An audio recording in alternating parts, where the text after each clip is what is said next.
A lot of us are trying to make money outside of our paychecks, but the problem is that it feels small, it feels inconsistent, and most importantly, it's unpredictable. Well, I'm publicly documenting my inconsistent and unpredictable side income until it becomes something I can depend on. This video is for you if you know you can't depend on one paycheck, but you have not figured out how to make your side income something that's worth pursuing. Every month, I'm testing and I'm tweaking something to see what works. Let's look into July's numbers. All right, so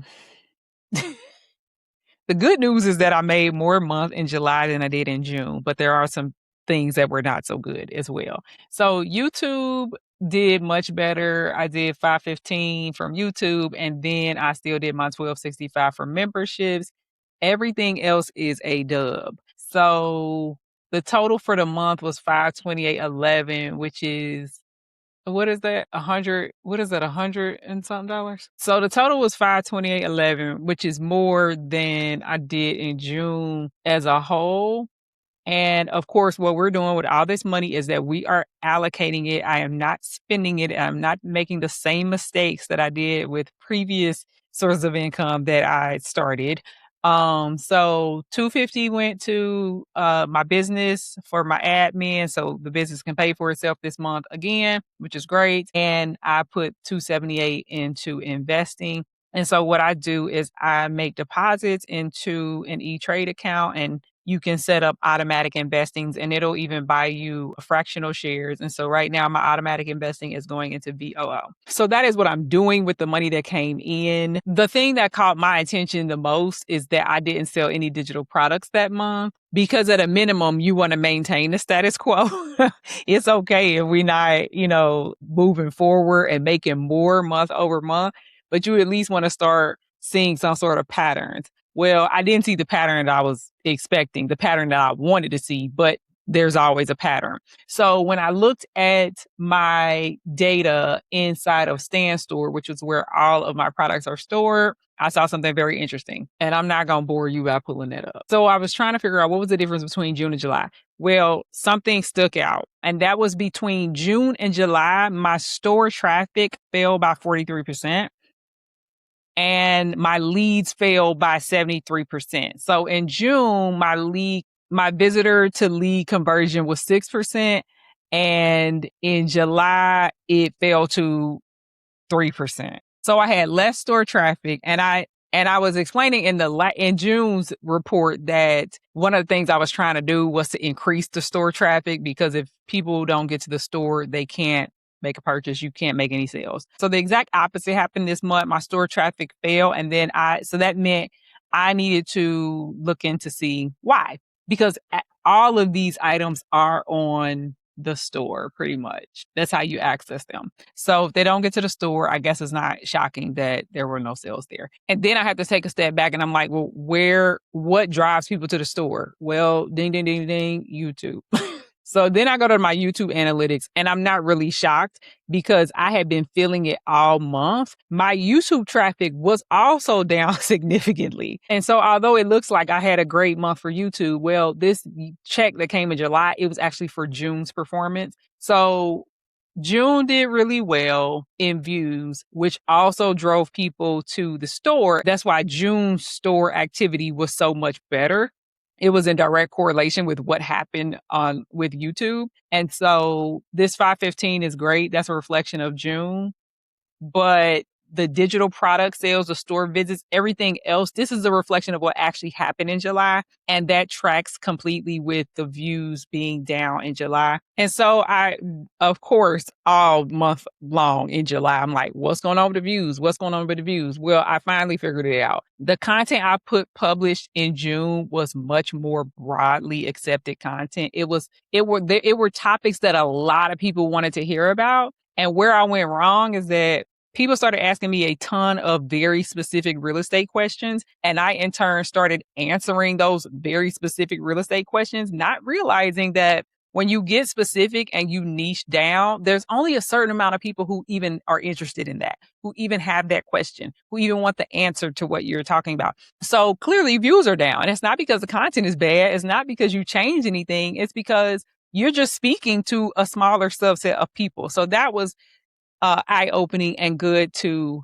observe, and it helps the self-doubt and the blame, because it's like people did not visit the store because the content was bad, or what was in the store was bad, or even the people who came to the store and didn't buy it, they did not buy just because the products are bad. So it's like, you don't want to do a complete overhaul of your business just because 1 month was off a little bit. And I'm glad I got down to the root of what actually happened. And so this month, I'm making sure I make content that's more broad and will reach a wider audience if I actually want my store to reach a wider audience. And so, it's that mindset shift that, like, it's not that people don't want the products. It's that enough people just didn't see it. And I was watching Diary of a CEO. Alex Hormozy was on it the other day, and he was talking about how a lot of entrepreneurs get discouraged when they aren't seeing the results that they like, immediately or fast enough or whatever.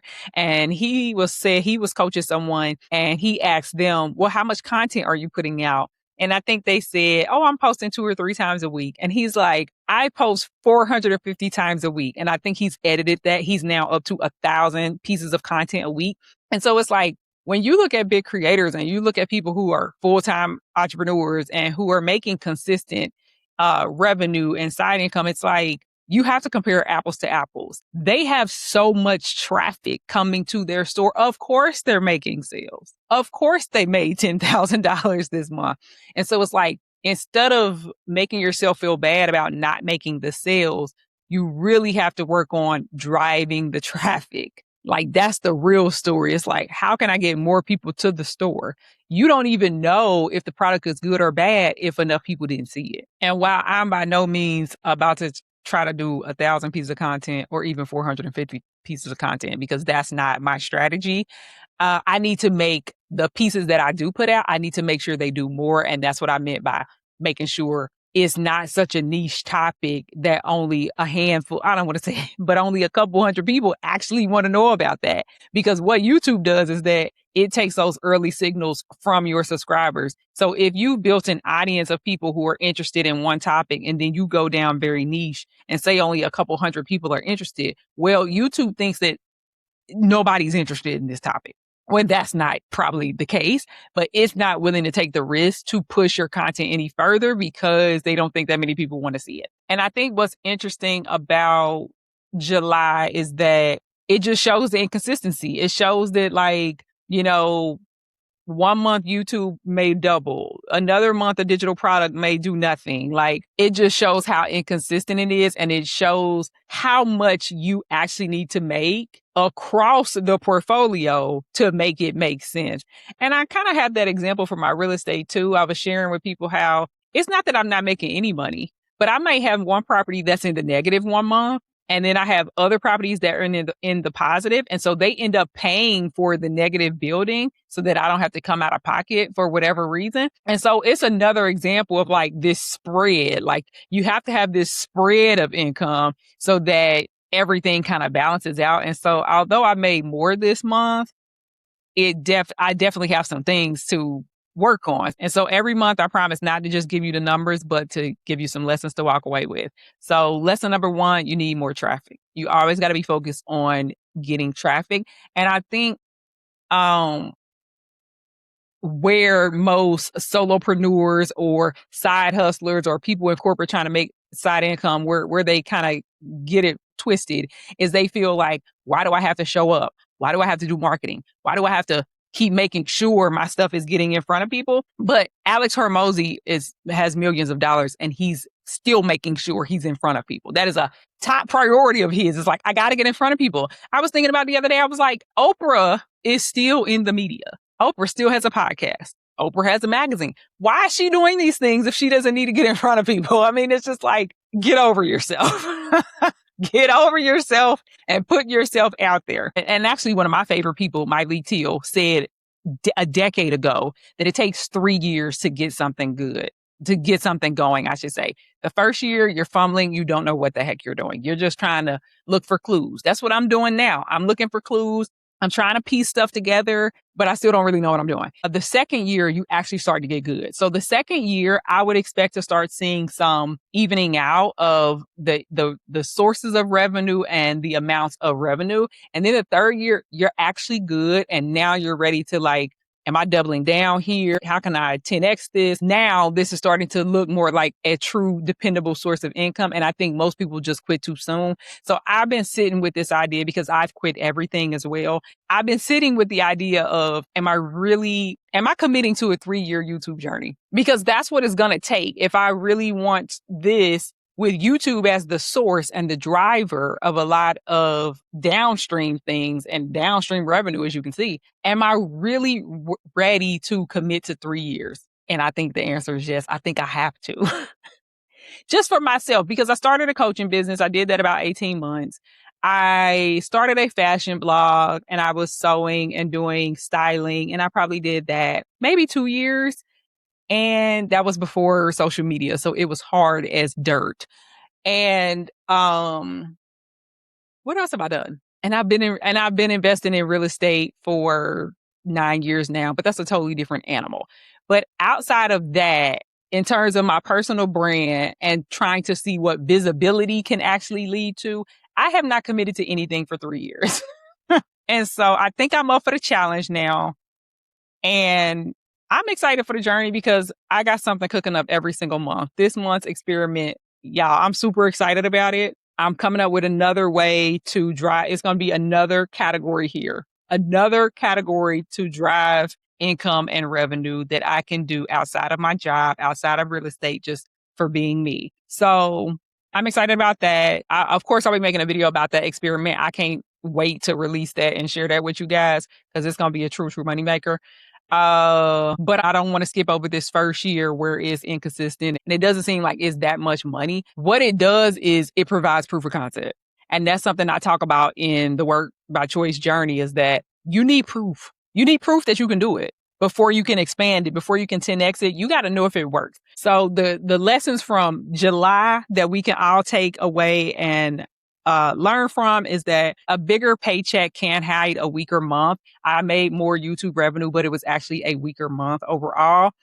Sales needs traffic. If you don't have eyeballs, you're not going to make any money. And let's see, third, you need volume.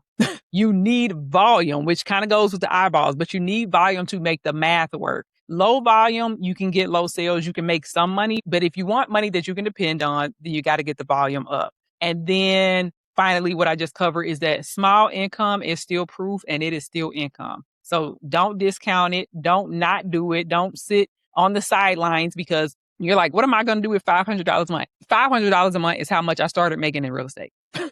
My first couple of doors, they were making $500 a month and I was thrilled. So I'm thrilled about this as well. And that's all I got for you guys this month. My name is Jerry. And if you're still here, do me a favor and give that like button a smash so we can keep building this confidence and you're going to watch me keep building this cash. You can get a behind the scenes look at my businesses over on Substack at Confidence is Cash. And you can get the action steps and playbooks that goes along with everything I shared today, all the lessons, the cheat sheet for this episode. I'll drop the link to that in the description. Thanks so much for watching. I'll see you guys next time.